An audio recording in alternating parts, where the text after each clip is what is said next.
الله الرحمن الرحيم الحمد لله رب العالمين والصلاة والسلام على سيدنا وحبيبنا محمد وعلى آله وأصحابه أجمعين۔ محترم سامعین، آج ہم انشاءاللہ 22ویں پارے کی مضمون کا خلاصہ اس وقت میں پیش کرنے جا رہے ہیں۔ 21ویں پارے کے آخر میں نبی پاک صلی اللہ علیہ وسلم کی پیاری بیویوں اور مومنوں کی ماؤں نے آپ صلی اللہ علیہ وسلم سے نام و نسخہ میں اضافے کا مطالبہ کیا، اور یہ اس وجہ سے ہوا کہ جب فتوحات ہوئی تو فتوحات کے نتیجے میں انصار اور مہاجرین کی حالت کافی بہتر ہو گئی، تو ان کی عورتوں کو دیکھ کر پیارے نبی صلی اللہ علیہ وسلم کی ازواج مطہرات نے بھی آپ سے کچھ زیادتی کا مطالبہ کیا کہ ہمیں بھی دنیاوی طور پر کچھ زیادہ عطا کیا جائے۔ تو آپ صلی اللہ علیہ وسلم کو ان کی یہ بات اچھی نہیں لگی، تو آپ نے ان سے علیحدگی اختیار فرما دی۔ تو پھر اللہ تعالیٰ نے نبی صلی اللہ علیہ وسلم کو حکم دیا کہ اے میرے نبی، اپنی بیویوں سے کہہ دو اگر تم دنیا اور دنیا کی زینت چاہتی ہو تو میں تمہیں کچھ دے دلا دوں اور تمہیں اچھائی کے ساتھ رخصت کر دوں، اور اگر تمہاری مراد اللہ اور اس کا رسول اور آخرت کا گھر ہے تو تم میں سے نیک کام کرنے والیوں کے لیے اللہ نے بہت زبردست اجر تیار کر رکھا ہے۔ آج بھی عورتیں اپنے گھر اور اپنے معاملات کو نہیں دیکھتی، بلکہ وہ دوسری عورتوں سے متاثر ہو کر کے اپنے خاوند سے، اپنے گھر والوں سے وہ مطالبات کرتی ہیں جو نہیں کرنے چاہیے۔ ہر عورت کو اپنے گھر کے معاملات، اپنے گھر کے اخراجات کو دیکھنا چاہیے اور اسی کے حساب سے وہ چلے۔ جب ہم دوسری عورتوں کو دیکھ کر کے اپنے گھر کے اندر بھی وہی چاہتے ہیں، جب وہاں سے لڑائیاں شروع ہوتی ہیں اور پھر فساد شروع ہوتے ہیں، اور یہ جو گھر کا ذمہ دار ہوتا ہے اس کو پھر پورا دیکھنا پڑتا ہے کہ میں ان کے لیے سارا دن کرتا ہوں، جلتا ہوں، دھوپ چھاؤں میں ہر طرح کی محنت کرتا ہوں، میں تو اپنا سائڈ تو نہیں کہیں سیو کر رہا ہوں، میں آپ کے لیے سب کچھ کر رہا ہوں، آپ پھر بھی دوسروں کو دیکھ کر کے مطالبہ کریں، گھر کے ماحول کو خراب کریں، تو یہ جائز نہیں۔ اس کے بعد اللہ تعالیٰ نے حکم دیا کہ اے نبی کی بیویوں، تم میں سے کوئی اگر کھلے گناہ کے اندر مبتلا ہو گئے، کھلے گناہ میں اگر کوئی مبتلا ہوا تو میں تمہیں دوہرا عذاب دوں گا، اور اللہ کے لیے یہ بہت آسان ہے۔ اور اگر تم میں سے جو کوئی اللہ اور اس کے رسول کی فرما برداری کرے گی اور نیک کام کرے گی، ہم اسے اجر بھی دوہرا یعنی ڈبل اجر دیں گے، اور ہم نے بہترین اجر اور عزت تیار کر رکھا ہے۔ آگے عورت کا مردوں سے میٹھی میٹھی یا نرم زبان سے باتیں کرنا اور سج سمجھ کر کے باہر نکلنے سے منع کیا گیا ہے۔ اللہ تعالیٰ ان آیات میں مخاطب تو نبی صلی اللہ علیہ وسلم کی بیویوں سے ہے، مگر یہ حکم پوری امت کی عورتوں کے لیے ہے۔ میں کیا نبی کی بیویوں، تم عام عورتوں کی طرح نہیں ہو، اگر تم پرہیزگاری اختیار کرو اور نرم لہجے سے بات نہ کرو کہ جس کے دل میں روگ یعنی مرض ہو وہ بھی برا خیال کرے، اور ہاں قاعدے کے مطابق ان سے کلام کرو، یعنی لہجے میں میٹھا پن نہ ہو، اور یہ صرف لہجے تک نہ ہو، زبان سے ایسا لفظ نہ نکالے جو اخلاق کے منافی ہو۔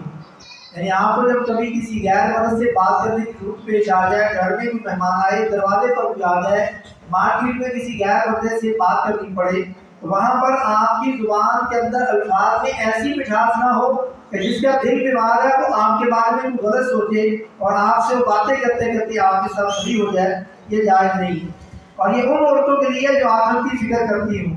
آخرت برباد نہ کرنا چاہتی ہوں، مگر جن کے دل خوف خدا سے عاری ہوں، ان کو ان ہدایات سے کیا لینا دینا۔ اور آج ہم اور خواتین اپنے کزن سے، اپنے خالہ، پھوپھو، چاچو وغیرہ کے بیٹوں سے، اپنے کلاس فیلو سے، اور ایسا ماحول ہی کیوں اختیار کرتی ہیں یہاں کلاس فیلوز کے ساتھ میل فیمیل کو پڑھنا پڑے، اپنے ہمسایوں سے گپ شپ، دروازے پر بھی آ جائے، کوئی ہمسایہ آ جائے ان سے ایسا نہ بولے، اس کا جانے کو دل ہی نہ کرے، وہ چاہے کہ میں آپ سے باتیں کرتا رہوں، جی منہ کے ابا گھر نہیں ہے لیکن آپ تشریف لے آئے، میں آپ کو چائے پلاتی ہوں، یعنی آپ خود برائی کی دعوت دے رہی، منہ کے ابا گھر نہیں ہے تو کیا کام ہے اس کا آپ سے بات کرنے کا؟ دیٹس آل، کہ وہ نہیں ہے نہیں ہے، جب وہ آئیں گے تو آپ کسی کام کے لیے آئیں، بازار جائیں تو دکاندار سے گپ شپ، حتیٰ کہ رمضان کے اندر اتنی گپ شپ، کپڑا دیکھتے دیکھتے پورے خاندان کی باتیں شیئر کرتے ہیں، وہ بھی کی بوتل لے آؤ ان کے لیے، وہ بوتل لائی تو آپ ساری باتیں آپ ان سے گھوٹ گھوٹ کے بیان کر رہی ہیں، یہ کون ہے؟ آپ کا خامد ہے، آپ کا بھائی ہے، آپ کا بیٹا ہے، پھر تو آپ کریں ان سے، لیکن جب کوئی رشتہ ہی نہیں آپ کا ان سے، تو چیز لینی ہے وہ سخت لہجے سے ان سے بات کریں اور اپنا کام کریں۔ لیکن آج ہمارے یہاں یہ فیشن بن چکا ہے، لیکن اللہ تعالیٰ ہمارے مسلمان عورتوں کی حفاظت فرمائے۔ اور پھر فرمایا کہ بغیر ضرورت کے گھر سے باہر جانے سے منع کیا گیا ہے۔ آج تو ضرورت کے ساتھ اور بغیر ضرورت کے اتنا لوگ باہر جاتے ہیں، خواتین جی ایسے ہی میں گھومنے جا رہی، حتیٰ کہ سیر کا بہانہ کر کے باہر جا رہی۔ یہ سیر بھی اس وقت آپ کر سکتی جب مرد نہ ہو۔ آج اس معاشرے میں ہم ہیں، کوئی ایسی جگہ ہے جہاں پر غیر مرد نہ ہو؟ کیا آپ کے جائے بغیر گھر کا سامان نہیں آتا؟ یعنی آپ کے خاموں کو اتنی عقل سوچ بوجھ نہیں ہے تو آپ کے کپڑے اور دوسری چیزیں خرید لیں؟ کبھی بہت ہی ایمرجنسی ہے جو آپ کے جائے بغیر نہیں ہو سکتا تو آپ جائیں، کوئی حرج نہیں۔ لیکن کون سے ایسے کام ہیں جو مرد نہیں کر سکتا جس کے لیے آپ کو بازار جانے کی ضرورت ہو؟ تو یہ عورتیں یعنی اپنی بڑی عزت سمجھتی کہ ان کو بازار لے جایا جائے ہر وقت ہر حالت میں، نہیں، ان کی ضرورت نہیں بازار جانے کی۔ بہت ایمرجنسی ہو تو پھر بغیر بناؤ سنگار لیے وہ جائیں، اور بے پردہ ہو کر کے نہ جائیں، خوشبو لگا کر کے نہ جائیں، چہرہ، بازو، اپنی چیسٹ اور پیٹھ وغیرہ کو مکمل چھپا کر کے پورے کپڑے اور پورا برقع پہن کر کے جائیں، تاکہ کوئی بھی ان کے جسم کا عضو کسی کی طرف نہ جائے، کوئی ان کی طرف بار بار نہ دیکھے۔ یہ جاہلیت کی چیزیں چھوڑ دیں۔ اس کے بعد اہل بیت سے کون مراد ہے؟ اہل بیت سے مراد ہوتا ہے گھر والے۔ بیوی اصل میں گھر اہل بیت ہوتی ہے۔ بیٹیاں جب شادی ہو جائے وہ اصل میں آپ کے گھر والی نہیں رہتی، وہ جس گھر میں تھی ادھر چلی گئی، اصل گھر والی آپ کی بیوی ہے۔ تو یہاں پر نبی صلی اللہ علیہ وسلم کی جو بیویاں وہ اصل گھر والی اہل بیت ہیں۔ حضرت فاطمہ رضی اللہ تعالیٰ عنہ، حضرت علی اور حسن حسین آپ کے اہل بیت نہیں تھے۔ اللہ کے نبی صلی اللہ علیہ وسلم نے دعا کر کے اللہ سے ان کو اپنے اہل بیت میں شامل فرمایا، کیونکہ نبی صلی اللہ علیہ وسلم کی باقی بیٹیاں وفات پا چکی تھی، اس لیے ان کو اہل بیت میں شامل کرنے کی ضرورت نہیں تھی۔ اب یہ موقع پیش آیا، حضرت فاطمہ ہی حیات تھی، آپ کا بیٹا بھی کوئی نہیں، اللہ نے بچپن میں واپس بلا لی، یہی آپ کی بیٹی سب کچھ ہے، اور انہی کے بیٹے ہی آپ نے یہ سب کچھ تھے۔ تو آپ نے پھر اللہ سے دعا کر کے ان کو اہل بیت میں شامل کیا۔ لیکن آج لوگ نبی کی بیویوں کو اہل بیت میں شامل ہی نہیں کرتے، وہ اب صرف حضرت علی، حسن حسین کو نبی کے اہل بیت اور گھر والے سمجھتے، تو نبی کی بیویاں اہل بیت میں شامل نہیں کرتے لوگ۔ بلائی اتنا بڑا ظلم ہے، اور اس پر لوگ کفر اور اسلام کے فتوے دیتے ہیں۔ اور اس کے بعد مسلمان مرد و عورت سے اجر عظیم کا وعدہ کیا گیا ہے۔ اس کے بعد نبی صلی اللہ علیہ وسلم جب کوئی فیصلہ کرتے، نبی کے فیصلے، نبی کے حکم، نبی کی حدیث کے بعد جو کوئی اپنی کسی بڑے یا اپنے مسلک یا اپنے امام یا اپنے مفتی کی بات کو نبی کی بات کے برابر کرے یا اونچا کرے تو وہ پورے گمراہ ہیں اور ان کے اعمال بھی ضائع ہو جائیں گے، جیسا کہ سورہ محمد صلی اللہ علیہ وسلم کے اندر اس کی وضاحت بھی موجود ہے۔ اور کسی مومن مرد اور عورت کو اللہ اور اس کے رسول کے فیصلے کے بعد کسی اور امر کا، کسی کام کا کوئی اختیار نہیں رہتا۔ یاد رکھو، اللہ تعالیٰ اور اس کے رسول کی جو بات نہیں مانے گا، نافرمانی کرے گا، وہ کھلا گمراہ ہے۔ اس کے بعد منہ بولے بیٹے کی بیوی سے شادی نہ کرنے کی جاہلیت کی رسم کو توڑا گیا۔ آپ نے کسی کو منہ بولا بیٹا کہا ہے تو اپنے بیوی کو طلاق دے دے تو آپ اس کی بیوی سے شادی کر سکتے ہیں، لیکن جو آپ کا سگا بیٹا ہے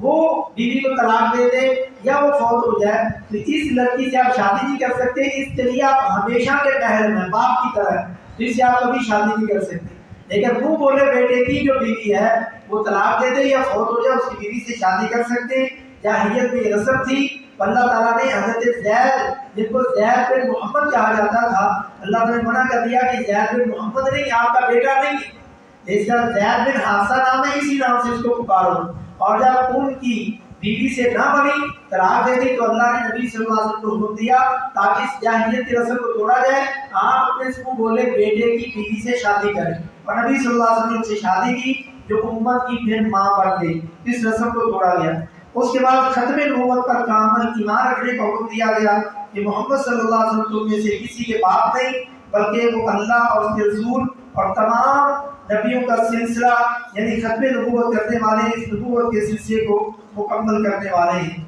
اس کے بعد کسی کے گھر اور خصوصاً نبی کے گھر دعوت پر جانے کا، افطاری پر جانے کا، کئی موقع برائے ان کے جانے کے آداب کہ بغیر اجازت ان کے گھر میں داخل نہ ہو۔ جب کھانا تیار ہو جائے، جو ٹائم آپ کو دیا گیا ہے تب جائیں، اس سے پہلے جا کر کے وہاں دھرنا مار کر کے اور گپ شپ کے سلسلے میں جا کر کے نہ بیٹھ جائیں، اور جب کھانا کھا لو تو وہاں سے نکلنے کی کرو، وہاں بیٹھے باتیں نہ کرتے رہو، کیونکہ نبی صلی اللہ علیہ وسلم جب کسی کو دعوت پر بلاتے، کھانے پر لوگ آتے تو پھر گھنٹوں باتیں کرتے، لیکن نبی صلی اللہ علیہ وسلم شرماتے کہ میں کیسے ان کو کہوں، میرے اور کام ہے، عبادت ہے، گھر والوں کو ٹائم دینا، آپ تشریف لے جائیں۔ آپ شرماتے لیکن اللہ تعالیٰ حق بات سے نہیں شرماتا، تو اللہ تعالیٰ نے کہا کہ آپ جب کھانا کھا رہے تو وہاں سے چلتے بڑھیں، اور نبی کی بیویوں سے پردے کے پیچھے سے کوئی چیز مانگو تو وہ خیر کی کوئی چیز جو ضرورت کی چیز ہے، کوئی مسئلے کی بات ہے، وہ مانگو اور پوچھو، کیونکہ یہ پردے کے معاملے میں ہونا چاہیے، کیونکہ یہ تمہارے اور ان کے دلوں کے لیے مکمل پاکیزگی والی بات ہے، اور امت کو کسی بھی حالت میں نبی کی بیویوں سے نبی کے جانے کے بعد نکاح کرنے کی اجازت نہیں، حرام کر دیا گیا کہ نبی کی بیوی سے کوئی نکاح نہیں کر سکتا۔ کیوں نہیں کر سکتا؟ کیونکہ نبی کی بیوی آپ کی کلمہ پڑھنے والوں کی ماں ہے، اور ماں سے نکاح نہیں ہوتا۔ اس کے بعد درود اور سلام پڑھنے کا حکم ہے، ان اللہ و ملائکتہ یصلون علی النبی یا ایھا الذین آمنوا صلوا علیہ وسلموا تسلیما، کہ بے شک اللہ اپنے نبی پر رحمتیں بھیجتا ہے اور اس کے فرشتے اللہ کے نبی پر درود بھیجتے ہیں، اے ایمان والو تم بھی اللہ کے نبی پر درود اور سلام بھیجتے رہا کرو۔ اس کا جو ترجمہ ہے، یہ ترجمہ ہمارے یہاں صحیح نہیں ہوتا، ترجمہ کرنے کے بعد آخر میں نیچے فائدے میں لکھا ہوتا ہے کہ یہاں اللہ کے درود بھیجنے سے مراد رحمت بھیجنا ہے، درود پڑھنا یہ عبادت ہے اور اللہ کسی کی عبادت نہیں کرتا، یہاں درود سے مراد اللہ رحمتیں نازل کرتا ہے، یعنی آپ کیا سمجھتے ہیں درود کیا جیسے میں دعا پڑھتی ہوں اللہم صلی علی محمد وعلی آل محمد، اللہ بھی ایسے پڑھتا ہے؟ نہیں، یہ تو عبادت ہے، اللہ کسی کی عبادت نہیں کرتا۔ اللہ کا درود بھیجنے کا مطلب اور مراد یہ ہے کہ اللہ تعالیٰ اپنے نبی پر رحمتیں اور برکتیں نازل فرماتا ہے، فرشتے نبی پر اسی طرح درود بھیجتے ہیں جیسے میں اور آپ بھیجتے ہیں، تو ہمیں حکم ہے ایمان والوں کو کہ ایمان والوں تم بھی اپنے نبی پر درود اور سلام بھیجو۔ تو سلام کا تو طریقہ معروف تھا کہ جب بھی نبی کو ملتے سلام کرتے السلام علیکم ورحمۃ اللہ وبرکاتہ یا السلام علیکم یا رسول اللہ، کیونکہ آپ سامنے ہوتے، لیکن درود کا طریقہ، تو پھر درود کا طریقہ بتایا گیا کہ آپ درود ابراہیمی پڑھو، دنیا کا سب سے افضل، سب سے اعلیٰ، سب سے خالص جو درود ہے وہ درود ابراہیمی، اس سے افضل کوئی درود نہیں۔ لیکن آج لوگوں نے درود اپنی اپنی مرضی کے بنائے ہوئے ہیں، کوئی کہہ رہا ہے یہ درود تنجینا ہے، یہ درود ماہی ہے، یہ درود تاج ہے، یہ فلانا درود ہے، یہ فلانا درود ہے، یہ بدعتی درود لوگوں نے بنائے۔ آج ہر بندہ خالص چیز ڈھونڈتا ہے کہ مجھے خالص درود مل جائے، خالص دیسی گھی مل جائے، لیکن درود کوئی بھی خالص نہیں ڈھونڈتا، وہ بدعتی اور جو ملاوٹ والے درود پڑھ رہے ہیں جو جائز نہیں۔ اور اسی طریقے سے لوگوں نے الصلاۃ والسلام علیکہ یا رسول اللہ یہ بھی بناوٹی اور بدعتی درود بنایا ہوا ہے، جو معنی کے لحاظ سے بھی غلط ہے، عقیدے کے لحاظ سے بھی غلط ہے۔ وہ نبی کو ہر جگہ موجود سمجھتے ہیں، یہ تو اللہ کے لیے جائز نہیں، اللہ کو ہر جگہ موجود سمجھنا، اللہ اپنے عرش پر ہے، خاص جگہ اللہ کا علم ہر جگہ پر، اللہ کی ذات ہر جگہ پر نہیں ہے، تو یہ نبی کے لیے بھی عقیدہ رکھتے ہیں کہ اللہ ہر جگہ ہے، اس سے کہتے ہیں کہ اے اللہ کے رسول جو آپ ہمارے سامنے ہو تم پر درود و سلام ہو، کہ اللہ کے نبی ادھر موجود ہے، اگر ادھر موجود ہے تو تم جب لوگ عمرے پہ جاتے ہیں ان کے یہاں سلام کیوں بھیجتے ہو؟ نبی تو ادھر ہی موجود ہے، تم تو ہر مسئلے میں اذان سے پہلے یہ بدعت کرتے ہو، پھر ہر بار عمرہ کرنے والے جانے والے بھائی کے آپ کیوں درود بھیجتے ہو؟ یعنی اصل آپ ڈبل مائنڈیڈ ہے، آپ کو پتہ ہی نہیں ہے، اگر نبی ادھر موجود ہے تو پھر کسی کے ہاتھ سلام بھیجنے کا مقصد کیا؟ اور کسی کے ہاتھ سلام بھیجنا بھی غلط ہے کیونکہ آپ کو اصل مسئلے کا پتہ ہی نہیں ہے۔ اللہ نے یہ عمل اتنا قیمتی ہے، درود و سلام والا، تصور کیجیے گا، توجہ کیجیے گا، اس کے لیے آپ کو کہیں جانے کی بھیجنے کی ضرورت نہیں ہے، یہ اتنا قیمتی عمل ہے، اللہ نے فرشتوں کی جماعت کی ڈیوٹی لگائی ہوئی ہے، وہ زمین میں گشت کر رہے پھر رہے، اس مسجد میں، اس محلے میں، اس گلی میں، اس گھر میں کون درود پڑھنے والا، جیسے آپ درود پڑھتے ہیں فرشتے فوراً اللہ کے نبی صلی اللہ علیہ وسلم کے پاس پہنچاتے ہیں، ان کی ڈیوٹی ہے، یعنی یہ فرشتے فوراً پہنچا رہے ہیں، یہ عمل بہتر ہے یا آپ کسی کے ہاتھ پہنچائیں، وہ مدینہ جائے، پہلے مکہ جائے، عمرہ کرے، پھر مدینہ جائے، پھر وہ جا کر کے آپ کی قبر پر کہے کہ یہ محمد حسین نے کہنا کہ اللہ کے نبی آپ پر سلام بھیجا ہے، اور یہ کیسے آپ کو پتہ چلے گا کہ آپ کا سلام اس نے پہنچا دیا ہے اور اللہ کے نبی نے سن لیا؟ کوئی گارنٹی نہیں ہے، اور یہ طریقہ نبی کے صحابہ نے کیا ہی نہیں، ہمیں دین میں یہ طریقہ بتایا ہی نہیں، لیکن آج ہر بندہ اس غلط طریقے پر لگا ہے۔ آپ اللہ کے بندوں پڑھنے والے بنو، اللہ کے فرشتے اس کام کے لیے پوری زمین پر گشت کر رہے ہیں، جیسے آپ سلام اور درود پڑھیں گے یہ فرشتے فوراً اللہ کے نبی صلی اللہ علیہ وسلم تک پہنچائیں گے۔ یہ ہے سب سے بہترین سروس، اپنا درود نبی تک پہنچانے کی، صرف آپ پڑھنے والے بنے۔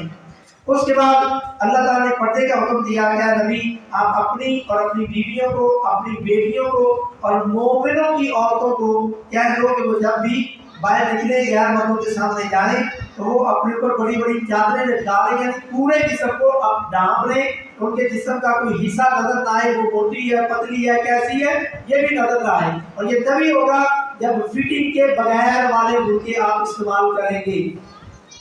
کھلا برقع ہو اور بغیر فیشن والا ہو، بغیر موٹی ستارے والا ہو، بغیر کڑھائی والا ہو اور بغیر چمک والا کپڑا ہو، پھر پردے سے اور آپ اپنی بیوی اور ماں بہن بیٹی کو لوگوں کی گندی نظروں سے بچا سکتے ہیں۔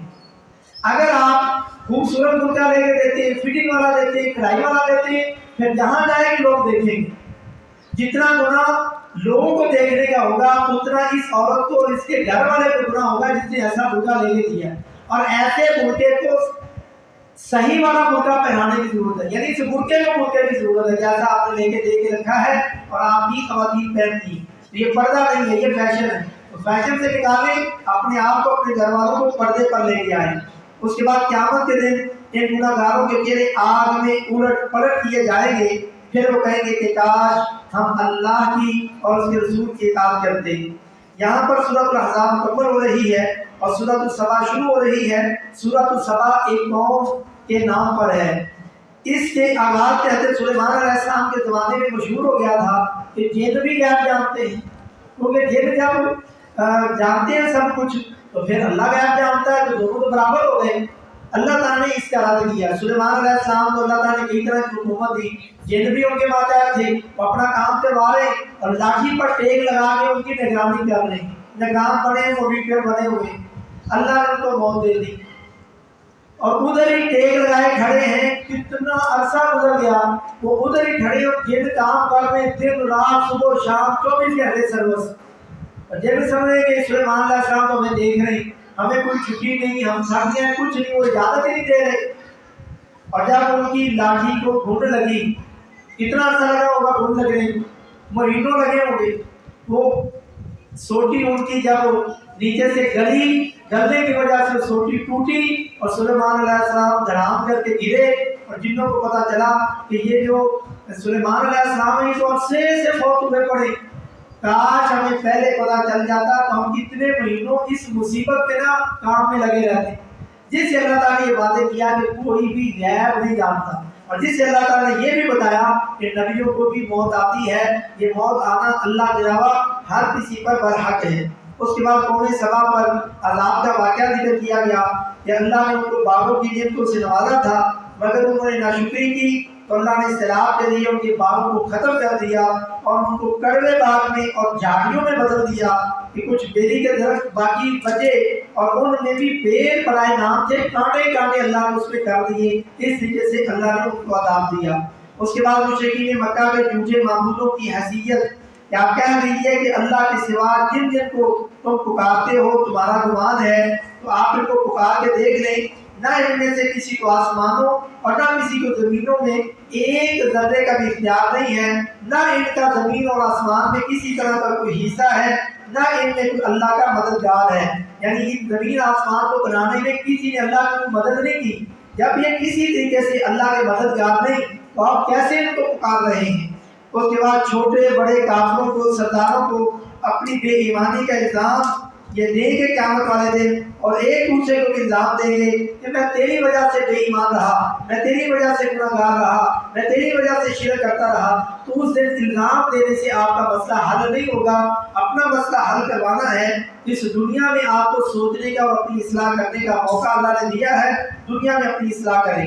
اس کے بعد تنہائی میں غور و فکر انسان جب کرتا ہے، اپنے صحیح اور غلط کو سوچتا ہے، تو انسان کے لیے اللہ تعالیٰ راستہ کھول دیتا ہے۔ تو اپنے آپ کے لیے تھوڑا ٹائم اکیلے کے لیے ضرور خاص کریں۔ جیسے اعتکاف والے بھائی، میں ان کو مبارکباد دوں گا، بڑے خوش قسمت ہیں جو ٹائم نکال کر کے بیٹھے، ان کے پاس موقع ہے تو اپنے رب کے ساتھ اصلی دوستی لگائیں اور اپنا محاسبہ کریں، اپنے غلط اور صحیح کو پہچانیں۔ یہ اپنا ٹائم مجھے اور آپ کو اعتکاف کے علاوہ بھی دن اور رات میں تھوڑا سا ٹائم ضرور رکھیں، جس میں آپ اپنے 24 گھنٹے کا محاسبہ کریں اور اپنے آپ کو بدلتے رہیں۔ یہاں پر سورۃ السبا مکمل ہوتی ہے اور سورۃ الفاتر شروع ہوتی ہے۔ فاتر کا مطلب ہے پیدا کرنے والا۔ اس کی آغاز میں گمراہ اور بدعتی شخص کی اس کی گمراہی اور بدعت کو خوبصورت بنا دیا جاتا ہے۔ جو بندہ گمراہ اور بدعت پر قائم ہوتا ہے اس کے لیے وہی عمل اس کے لیے خوبصورت کر دیا جاتا ہے، اور دنیا اور آخرت میں اگر عزت ہے تو وہ اللہ تعالیٰ کے ماننے والوں کی ملے گی، اور اصل عزت اللہ تعالیٰ کی ہے۔ اس کے بعد مشرکین کے معبودوں کی بے بسی، کہ جن کو تم اللہ کے سوا پکارتے ہو وہ کھجور کی گٹھلی کے چھلکے کے بھی مالک نہیں۔ آج کا رمضان ہے، ہر گھر میں کھجور ہے، آپ کھجور کھا کے جب گٹھلی نکالتے ہیں کبھی اس کو پکڑ کے دیکھیں وہ کتنی سخت ہے، اس کے اوپر ایک پتلا سا جھلی نما ایک پردہ ہے۔ اللہ فرماتے ہیں مجھے چھوڑ کر کے جن کو تم پیر مانتے ہو، کرنی والا مانتے ہو، داتا مانتے ہو، غوث مانتے ہو، کیا کیا تم نے نام رکھے ہوئے اپنی مرضی سے جو میں نے نہیں رکھے، اللہ نے فرمایا وہ تو اس چھلکے کے بھی مالک نہیں ہے، اس کو نہیں بنا سکتے، تو تیری پھر وہ بڑی بڑی پریشانیاں کیسے دور کر سکتے ہیں؟ لیکن لوگ پھر بھی نہیں سمجھتے یہ اتنی حقیر چیز کے وہ مالک نہیں ہے، اور نہ اس کو پیدا کرنے پر قادر ہیں، تو پھر کیسے وہ تمہاری پریشانیاں دور کر سکتے ہیں؟ آج بھی لوگ ہیں جو کہتے ہیں نہیں جی ہمارا پیر ہمارا ولی تو سب کچھ سنتا ہے، تمہارے نہیں سنتے ہو، اتنا دیتے ہیں ہمارے پیر سب کچھ سنتے ہیں، تمہارے نہیں سنتے ہوں گے، تمہارے اس پہنچ تک نہیں پہنچے۔ اللہ نے اس کا رد کس طریقے سے قرآن میں دیا ہے، لیکن پھر بھی وہ اپنی اصلاح کرنے کے لیے تیار نہیں ہے۔ اور اللہ تعالیٰ نے فرمایا کہ اگر تم ان کو پکارو تو وہ تمہاری پکار نہیں سن سکتے، اگر بالفرض وہ سن بھی نہیں۔ اللہ نے یہ 1400 سال پہلے اس کا رد کیا ہوا ہے۔ لوگ کہتے ہیں کہ ہمارے سنتے ہیں تمہاری نہیں سنتے، اللہ نے کہا اگر بالفرض وہ تمہاری سن بھی نہیں تمہیں جواب نہیں دے سکتے، جب جواب نہیں دے سکتے تو سننے کا کیا فائدہ ہے؟ آپ مجھے بات دیتے رہے یاسر بھائی یاسر بھائی یاسر بھائی یاسر بھائی، وہ نام بھی تو دیکھو ہی نا، تو آپ کے بات دینے کا کوئی فائدہ ہے؟ اللہ کہہ رہے ہیں ان کو پکارتے رہو پکارتے رہو پکارتے رہو پکارتے رہو، انہوں نے تمہیں قیامت تک جواب نہیں دینا۔ جب جواب نہیں دینا تو ان کے قبروں مزاروں درباروں درگاہوں میں کیوں دھکے کھا رہے ہیں؟ مجھے پکارو میں سننے والا ہوں، میں تمہاری دعا کو قبول کرنے والا ہوں، لیکن پھر بھی لوگ سمجھتے نہیں ہیں۔ اور پھر آگے فرمایا کہ سارے کے سارے نبی ولی پیر فقیر عام بڑے چھوٹے یہ اللہ کے در کے فقیر ہے۔ یا ایھا الناس انتم الفقراء الی اللہ، یہ سورہ فاتر کی آیت ہے، جیسا کل میں نے اشارہ کیا تھا کہ 22ویں پارے میں یہ بات آئے گی۔ اور کوئی اللہ کے علاوہ کسی اور کے در کا فقیر نہیں، جیسے لوگ کہتے ہیں جی سارے نبی تیرے در کے سوالی شاہ مدینہ، یہ شرکیہ نعت ہے، اور ہمارے اسکولوں کالجوں میں ہمارے ٹی وی چینل پر یہ شرکیہ نعت عام پڑھی جاتی ہے۔ کوئی کسی کے در کا سوالی نہیں، سب اللہ کے در کے سوالی ہیں۔ اس کے بعد فرمایا کہ قیامت والے دن کوئی کسی کا بوجھ نہیں اٹھائے گا، چاہے کس کو بھی آپ بلا لو، سب اپنا اپنا بوجھ اٹھائیں گے۔ اندھا اور آنکھوں والا برابر نہیں ہو سکتے، اندھیرا اور روشنی برابر نہیں ہو سکتے، دھوپ اور چھاؤں برابر نہیں ہو سکتے، زندہ اور مردہ برابر نہیں ہو سکتے۔ اس کے بعد نبی صلی اللہ علیہ وسلم اللہ تعالیٰ فرما رہا ہے کہ اللہ جس کو چاہے قبر میں سنا دیتا ہے، اے نبی آپ ان کو قبر میں نہیں سنا سکتے۔ جب نبی قبر میں کسی کو نہیں سنا سکتا تو آپ اپنی بات قبر والے کو کیسے سنا سکتے ہیں؟ کیا نعوذ باللہ آپ نبی سے بھی بڑے ہیں؟ تو اپنے عقیدے کی اصلاح کریں۔ اور پھر جو عالم لوگ ہیں، جو علم والے ہیں، وہ اللہ سے ڈرنے والے ہیں۔ عالم کے علاوہ یہ کہ آپ کے پاس علم ہی نہیں ہے کہ اللہ سے ڈرنا کیسے، اللہ تعالیٰ کن چیزوں کو ناپسند کرتا ہے، کن کو اللہ پسند کرتا ہے، آپ کو ان چیزوں کا علم ہی نہیں ہے، اللہ کن سے ناراض ہوتا ہے، تو آپ اللہ سے صحیح معنوں میں ڈرنے والے نہیں بن سکتے۔ اس کے بعد اللہ تعالیٰ قیامت والے دن فرمائے گا کہ تم اپنے شریکوں کا حال تو بتاؤ جن کو تم اللہ کے سوا پوچھتے تھے، کیا زمین میں انہوں نے تمہارا کچھ بنایا، تمہارا کچھ کیا، تمہارے کچھ کام سیٹ کیے؟ لیکن اس وقت وہ کوئی جواب نہیں دے سکے گی۔ اگر اللہ تعالیٰ لوگوں کو ان کے اعمال کے سبب پکڑے گا تو روئے زمین پر کوئی جانور بھی زندہ نہ رہتا۔ یعنی آج میرے اور آپ کے اس دنیا والوں کے جیسے گناہ ہیں، ان گناہوں کی وجہ سے اللہ اگر پکڑ کرنا شروع کرتا سارے انسان تو مرتے ہی مرتے، جاندار بھی مر جاتے، ہمارے گناہوں کا برا اثر جانوروں پر بھی اتنا زیادہ ہوتا۔ لیکن اللہ کی رحمت ہے کہ اللہ تعالیٰ ہمیں ہمارے گناہوں پر بھی پکڑتا نہیں، ہمیں توبہ کا موقع دیتا ہے، ایسے دن ہمیں مہیا کرتا ہے جس میں آپ توبہ کرو، میں تمہاری توبہ قبول کر لوں اور تمہارے حالات کو سیٹ کر لوں۔ اللہ رب العزت سے دعا، اللہ رب العزت ہمیں 22 پارے میں جو خلاصہ سنا اس کو سمجھنے کی عمل کے اللہ توفیق نصیب فرمائے۔ وما توفیقی الا باللہ۔